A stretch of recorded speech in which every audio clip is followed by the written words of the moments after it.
নমস্কাৰ, মোৰ নাম শ্ৰী ৰাখী দে। মোৰ ফালৰ পৰা সমূহ অসমবাসী ৰাজ্যলৈ অসমীয়া নৱবৰ্ষৰ লগতে ৰঙালী বিহুৰ বহুত শুভেচ্ছা থাকিল।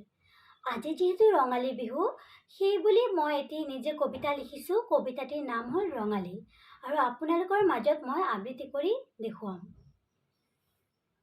ৰঙালী।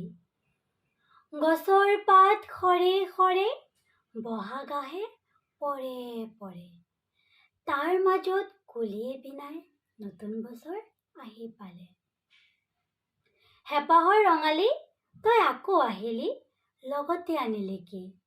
আনিলো কপৌ ফুল, আনিলো নাহৰ ফুল, লগতে ঢোলৰ মাত।